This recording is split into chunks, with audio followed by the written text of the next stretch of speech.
Greetings, friends in Christ. For our remembrance of Good Friday, I thought it fitting to be back at the far end of our churchyard, where the tree line begins and behind us our nature trail. A number of years ago, when we were working on establishing the nature trail more and more, our vicar at that time, Aaron Burst, who is now a pastor in Wisconsin, found these discarded railroad ties and fashioned this cross. The cross, bare as it is in front of a tree leafing forth, showing forth newness of life. Reminds me of Luther's well-known words that we have on a stone back in our nature trail, saying, God's promise of resurrection is not written only in books, but in every springtime leaf. But yet today we focus on the barrenness of the cross. And so for your Good Friday observance, I'd encourage you to go to our website and look at the bulletin for Good Friday. Inside you'll see pictures that will guide you through remembering the stations of Jesus' cross, those stops along the way to his hill of crucifixion. Some of them that you'll encounter are these. The very first one, Jesus being condemned to death, followed by this, Jesus being nailed to the tree of the cross. Quite an irony that Jesus was a carpenter. He was used to working with wood and nails. He controlled them, but yet on that day he opened up his hands and his feet were forced down, held by nails as well.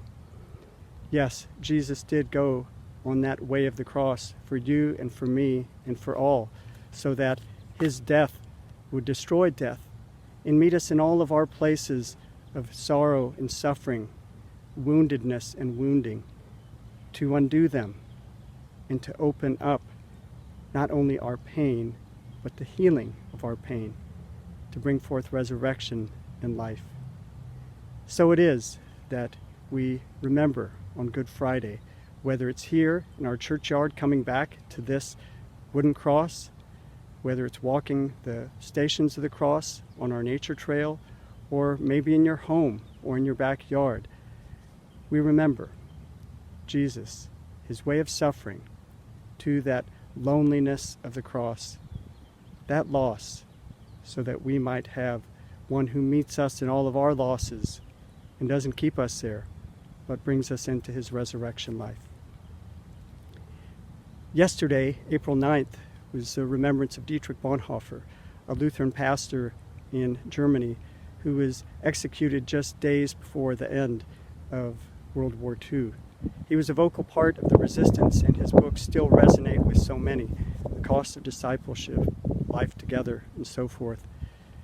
15 years ago, I had my first published poem in a major magazine, and it's a poem I'd like to share with you called Flossenburg.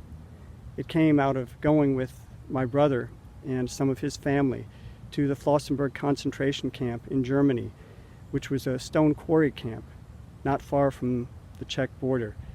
That's where many knew hardship, and that's where Dietrich Bonhoeffer spent his final days.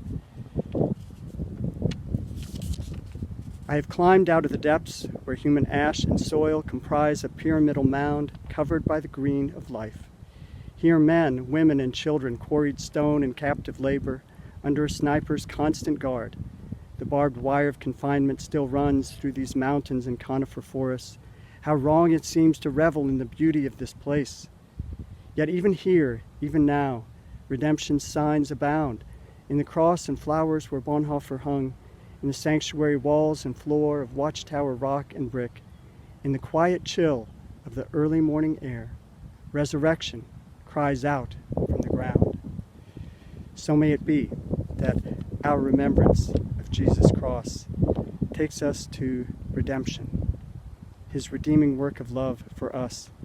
And as that site I visited and wrote about and shared with you expressed, there in that place where the brick and rock was part of their imprisonment and confinement, they were redeemed by use in building a church that not only remembered Jesus' death and resurrection, but met all the people's death and resurrection in remembrance in that place, so that it would always point us beyond ourselves, yes, to Christ, the crucified and risen one.